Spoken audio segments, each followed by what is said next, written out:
MUI mengeluarkan fatwa haram nikah mut'ah atau nikah kontrak. Sekarang tanya deh, siapa yang punya ajaran kawin kontrak? Oke. Ini ambil satu contoh. Yeah. Mut'ah itu dilarang. Akhirnya apa mereka? Oh tidak, halal. Ini hadisnya, ini begini. Oke. Logika kita aja kalau umpamanya kawin cuma 2 hari itu apa sih? Udah nggak pakai dalil deh. Istri orang itu dikawin, dipinjam 3 hari tadi balikin. Gimana? Logika kita gimana? Ya, nggak masuk.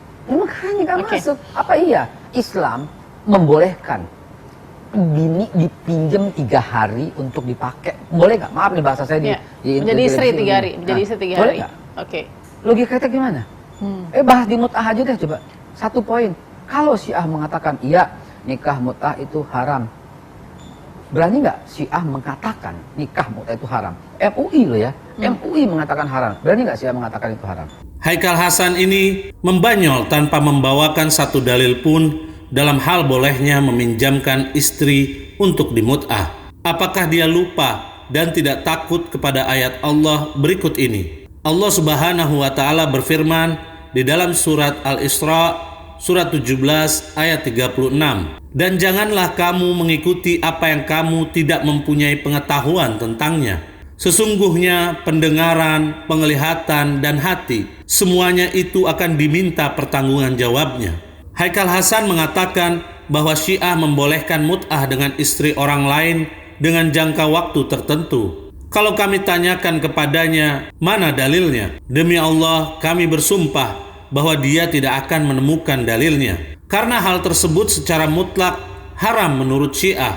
Mari kita lihat pernyataan salah satu ulama besar Syiah berikut ini. Dalam kitab Tahrir Al-Wasilah, karya Imam Al-Khomeini, jilid 2 yang diterbitkan oleh Dar At-Ta'aruf Beirut, cetakan ketiga tahun 1981, halaman 281.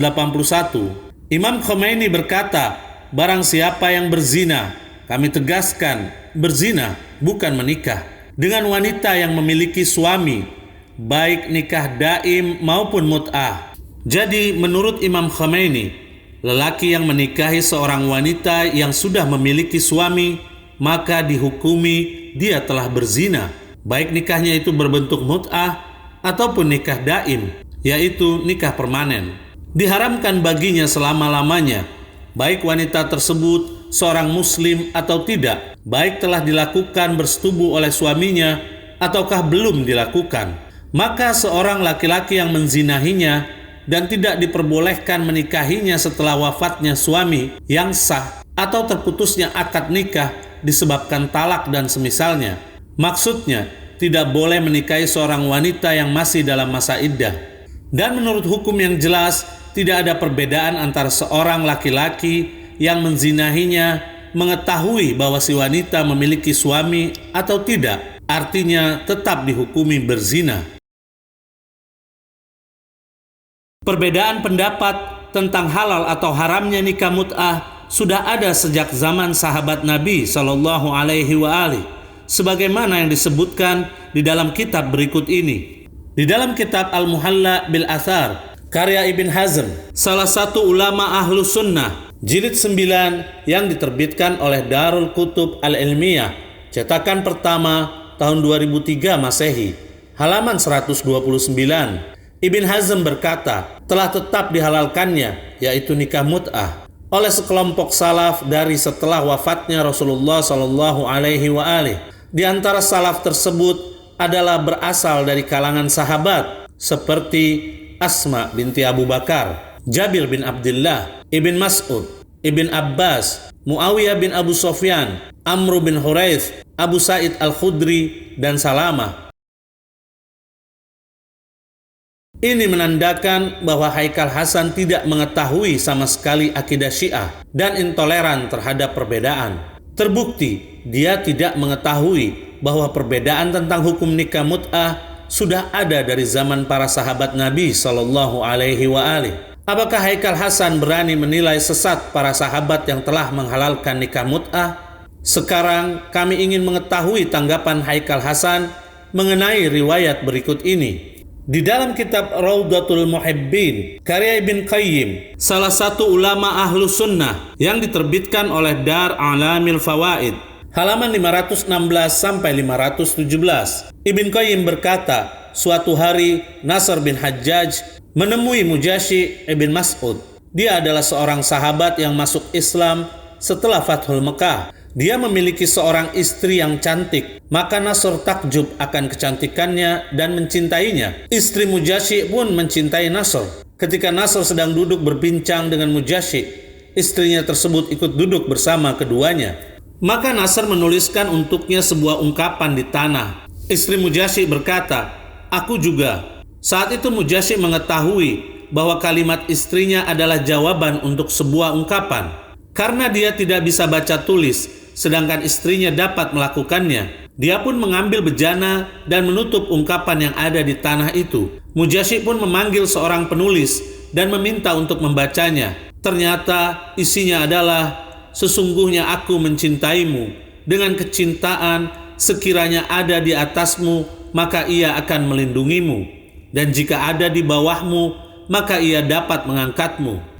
Perbuatan Mujashi ini sampai ke telinga Nasr. Maka keduanya pun malu. Dan Nasr tidak pernah keluar rumah sampai badannya sangat kurus seperti selembar kertas. Mujashi pun berkata kepada istrinya, "Pergilah engkau menemuinya, yaitu menemui Nasr, dan sandarkan dia di dadamu. Suapi makanan kepadanya dengan tanganmu."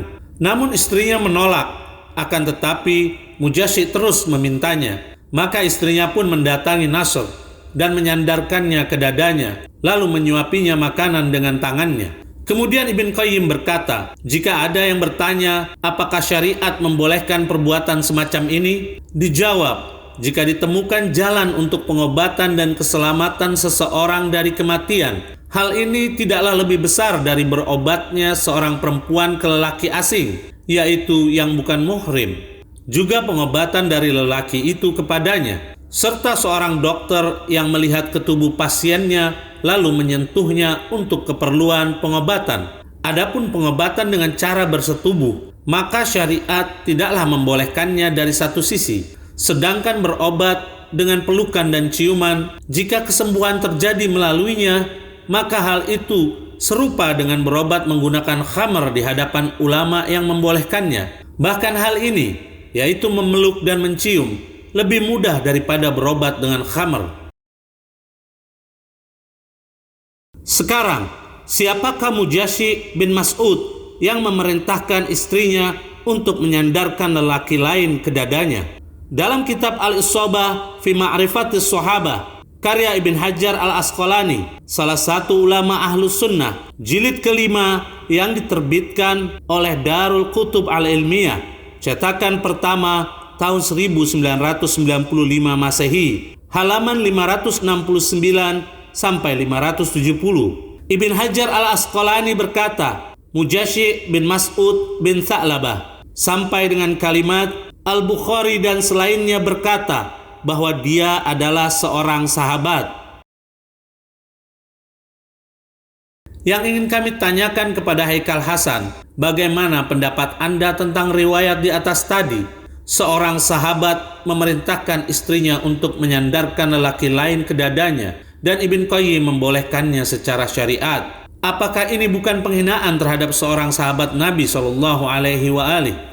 Kami akan bawakan satu pernyataan dari Amirul Mukminin Ali bin Abi Thalib alaihissalam yang sangat cocok dinisbatkan kepada Anda, wahai Haikal Hasan. Jika orang bodoh diam, niscaya manusia tidak akan berselisih. Semua fitnah tentang Syiah ini kami serahkan kepada para pemirsa di dalam menilainya.